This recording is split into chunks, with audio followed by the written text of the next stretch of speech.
Hello students, आइए पढ़ते हैं अपनी पाठ्य पुस्तक क्षितिज का पाठ लखनवी अंदाज, जिसके लेखक हैं यशपाल जी। यहाँ पर जब हम पाठ का नाम लेते हैं तभी हमें ऐसा लगने लगता है कि इस पाठ में लखनऊ के किसी व्यक्ति के विशेष अंदाज जैसे कि नवाबी अंदाज के बारे में यहाँ पर बताया गया है, और है भी ऐसा ही।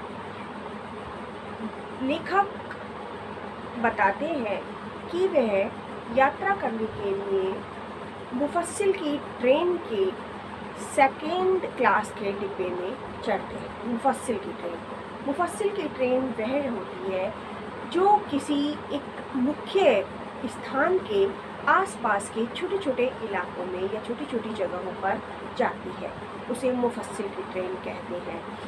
तो मुफस्सिल की जो ट्रेन थी वह चलने को तैयार थी। लेखक उसके सेकंड क्लास के डिब्बे में हड़बड़ाते हुए घुसते हैं। सेकंड क्लास का डिब्बा विशेष इस जोर देकर इसलिए कहा गया है क्योंकि उन दिनों सेकंड क्लास के डिब्बे का टिकट महंगा होता था और साधारणतः लोग उसमें सफ़र नहीं करते थे। लेकिन लेखक को अपनी कहानी के बारे में कुछ सोचना था, इसलिए यह सोचते हुए कि डिब्बा निर्जन होगा, उन्होंने सेकंड क्लास के डिब्बे का टिकट ले लिया। उन्होंने सोचा कि डिब्बे में कोई नहीं होगा, वह आराम से बाहर प्रकृति के दृश्यों को देखते हुए जाएंगे और कुछ अच्छा सोचेंगे ताकि वो कोई नई कहानी लिख सकें। ऐसा सोचकर लेखक ने सेकंड क्लास के डिब्बे का टिकट लिया। लेखक जब उस डिब्बे में हड़बड़ाते हुए घुसे तो उन्होंने देखा कि सामने की सीट पर एक सफ़ेदपोश सज्जन पालकी लगाए हुए बैठे थे, और जैसे ही उन्होंने लेखक को देखा वह कुछ अव्यवस्थित से दिखाई देने लगे।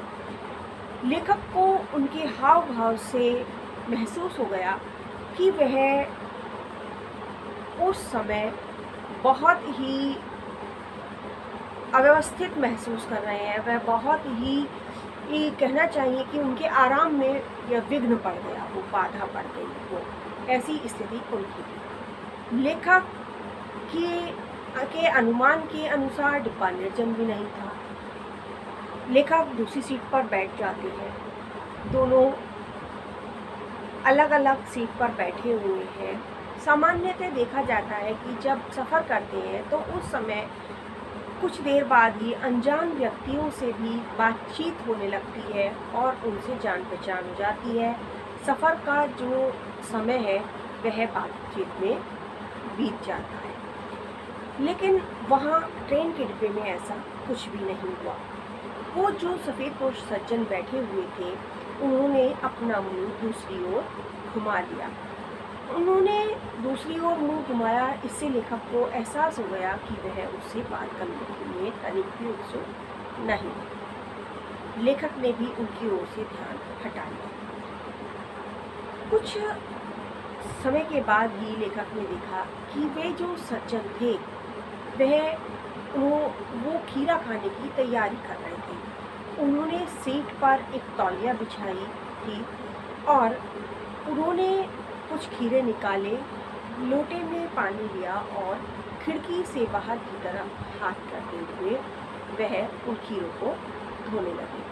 उन्होंने खीरों को धोया और उसके बाद उन्होंने उन खीरों को काटकर उनकी गर्दन काटकर उसे मसला ताकि उसे सफ़ेद झाग या कड़वापन निकल सके।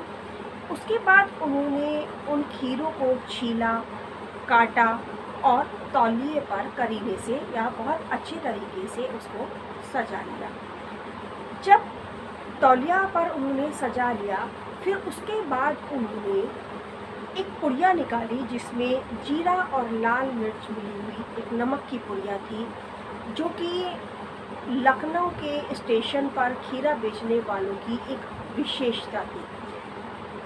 इस तरीके को हर जगह के लोग नहीं अपनाते, लेकिन लखनऊ के स्टेशन पर जो खीरा बेचने वाले हैं वो इस तरीके को विशेष रूप से अपनाते हैं। जब कोई उनसे खीरा खरीदता है तो वह खीरे के साथ ही नमक मिर्च मिली एक जीरा और लाल मिर्च मिली नमक की पुड़िया उसे साथ में देते हैं उस खीरे पर लगाने के लिए। तो उस व्यक्ति ने या ये कही कि उन नवाब साहब ने वो मसाले की पुड़िया निकाली और उन खीरे की फाकों पर उसे बुरक दिया, छिड़क दिया। अब पहले तो उन्होंने यह सारी तैयारी कर ली, फिर उन्होंने लेखक से कहा कि आइए शौक फरमाइए, खीरा खाने के लिए उन्होंने उन्हें कहा। लेखक भी उनके हाव भाव को देख रहे थे, इसलिए उन्होंने मना कर दिया कि मैदा जरा कमज़ोर है। मैदा कहते हैं पेट का पाचन शक्ति, कि मैदा जरा कमज़ोर है, इसलिए आप ही खाइए। खीरा बड़ा नामुराद होता है, शकील होता है, यह पेट को हानि पहुंचाता है। ऐसा कहकर उन्होंने मना कर दिया। लेकिन जब उनकी नज़र उन खीरे की फाकों पर पड़ी जो कि उन नवाब साहब ने बड़े अच्छे से तौलिए पर सजा कर रखी थी और उन पर मसाला जो कि मिर्च और जीरा और मिर्च मिले नमक का जो मसाला था उसे बुरक दिया था, तो उस पनियाती हुई सी फाकों को देखकर लेखक का मन उन्हें खाने का करने लगा। पनियाती हुई अर्थात जब खीरे पर हम नमक बुरक देते हैं, नमक डाल देते हैं, तो उससे उसका रस बाहर आने लगता है, दिखाई देने लगता है उस पर कि खीरे का जो रस था वो खीरे से बाहर आने लगा है। इसे कहते हैं पनियाती। उस स्थिति में खीरों को देखकर लेखक का मन उन खीरों को खाने का करने लगा। लेकिन क्या करते, वो तो पहले ही मना कर चुके थे। नवाब साहब ने फिर एक बार कहा कि आइए शौक फरमाइए, लेकिन पहले मना कर दिए जाने के कारण लेखक को दोबारा से ही मना करना पड़ा कि वह खीरा नहीं खाएंगे। अब लेखक देखते हैं कि जो नवाब साहब थे उन्होंने खीरे की एक फाँक उठाई, उसे वो अपने नाक के पास तक लेकर गए। नाक के पास ले जाने के बाद उन्होंने उसे सूंघा और उसे सूंघने के बाद उन्होंने उसके का स्वाद लिया। कैसे? खाकर नहीं, बल्कि उन्होंने उसे सूंघा और उनके चेहरे के हाव भाव से ही ऐसा लग रहा था जैसे खीरा खाने के बाद एक संतुष्टि के भाव चेहरे पर आते हैं, ऐसे ही मात्र खीरे को सूंघ लेने से उनके चेहरे पर भाव आ गए, जिसे लेखक देख ही रहे थे आश्चर्य से भरे हुए। अब उन्होंने उस खीरे की फाँक को सूंघा और उसके बाद ऐसा प्रदर्शन किया जैसे कि खीरे का जो रस था वह उनके मुंह में आ गया और उन्होंने उसे गले के नीचे उतार लिया और उन्होंने उस फाँक को खिड़की से बाहर फेंक दिया। अब उन्होंने दूसरी फाँक उठाई, उसके साथ भी फिर से वही क्रम दोहराया। खीरे की फाँक को उठाया, नाक तक ले गए और उसे सूंघा। सूंघने के बाद चेहरे पर संतुष्टि के भाव आए, मुंह में उसका रस आया और वह रस उन्होंने निगल लिया और फिर उस फाँक को फेंक दिया। ऐसा करते हुए एक एक करके उन्होंने सारी फाँकों को नीचे फेंक दिया खिड़की से बाहर। अब इस तरह खिड़की से बाहर उन सारी फाँकों को फेंकने के बाद उनके चेहरे पर इस तरह की संतुष्टि दिखाई दे रही थी जैसे उन्होंने जो खीरा था वह खा लिया हो। खीरा खाने के बाद जो संतुष्टि मिलती है वह खीरा सूंघ कर फेंक देने से ही उनके चेहरे पर दिखाई दे रही थी। उनके द्वारा किए गए इस तरह के कार्य को देखकर ही लेखक सोचने लगे कि क्या ऐसा संभव है, बिना खीरा खाए हुए क्या उदर पूर्ति संभव है, क्या पेट भर जाना संभव है? अर्थात नहीं, ऐसा तो संभव ही नहीं है। अब लेखक सोचने लगे। लेखक उस रेलगाड़ी के सेकंड क्लास के डिब्बे में जो सफ़र कर रहे थे उसका उद्देश्य मात्र इतना था कि वह अपनी नई कहानी के बारे में कुछ सोचना चाहते थे, कोई विचार जानना चाहते थे, इसलिए उन्होंने उस सेकंड क्लास के डिब्बे का टिकट लिया था।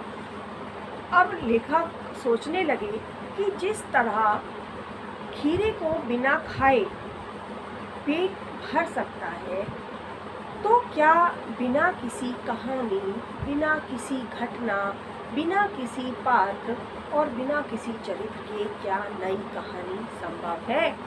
बहुत देर तक सोचते रहने के बाद वो इस निष्कर्ष पर पहुंचते हैं कि जो कहानी है, जिस तरह वह बिना किसी घटना, बिना किसी पात्र और बिना किसी चरित्र के संभव नहीं है, उसी तरह जो उदर पूर्ति है वह भी खीरे को खाए बिना संभव नहीं है।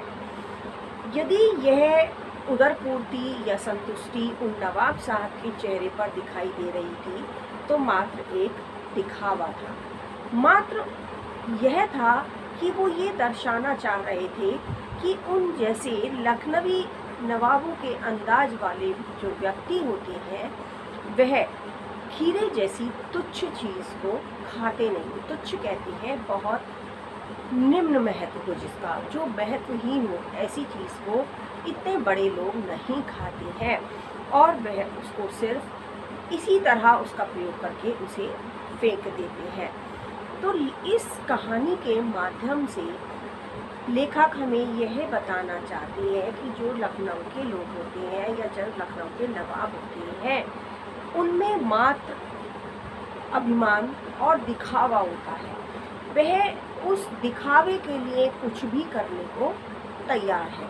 जैसा कि यदि हम देखें तो जब हमारी कहानी प्रारंभ हुई थी तो लेखक ने बताया था कि नवाब साहब गाड़ी में अकेले बैठे थे और उनके पास खीरे थे।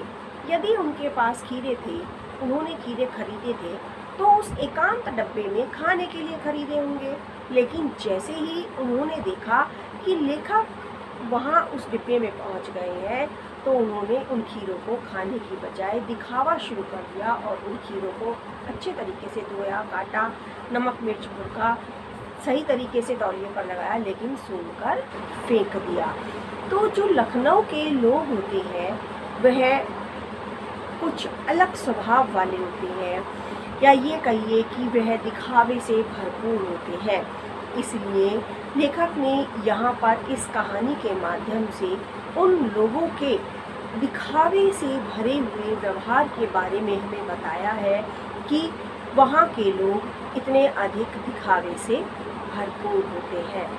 वह नवाब साहब अपने आप को सामान्य से कुछ अलग, कुछ विशेष दिखाना चाहते थे और यही कारण था कि जब लेखक डब्बे में घुसे तो उसके बाद उन्होंने उनसे बातचीत करने में तनिक भी रुचि नहीं दिखाई। उनसे बातचीत करने के लिए वो जरा भी उत्सुक नहीं थे, जबकि साधारणतः ऐसी स्थिति में सभी लोग एक दूसरे से बातचीत करके अपने सफ़र का समय व्यतीत करने का प्रयास करते हैं और करते भी हैं। लेकिन नवाब साहब ने ऐसा कुछ भी नहीं किया और वह लेखक से बात करने को तैयार नहीं थे। जब उन्होंने खीरा काटा था तब उन्होंने जरूर लेखक से यह कहा कि वह खीरा खा लें, लेकिन उसके अतिरिक्त उन्होंने लेखक से कोई भी बात करने की इच्छा जाहिर नहीं की। उनके किसी हाव भाव से ऐसा लग भी नहीं रहा था कि वह लेखक से बातचीत करने के लिए उत्सुक हैं या वह उनसे बातचीत करना चाहते हैं। तो बच्चों, यहाँ पर हमें लेखक ने इसी लखनवी नवाबी अंदाज को जो दिखावे से भरपूर है उसको हमें समझाने का, बताने का बहुत ही मनोरंजक और रोचक तरीके से प्रयास किया है। उन्होंने नवाब साहब के माध्यम से उनके व्यवहार को हमारे सामने प्रदर्शित किया है, हम लोगों तक पहुंचाया है। तो बच्चों, यहीं पर हमारा जो पाठ है लखनवी अंदाज, जिसके लेखक यशपाल जी हैं, समाप्त होता है। धन्यवाद।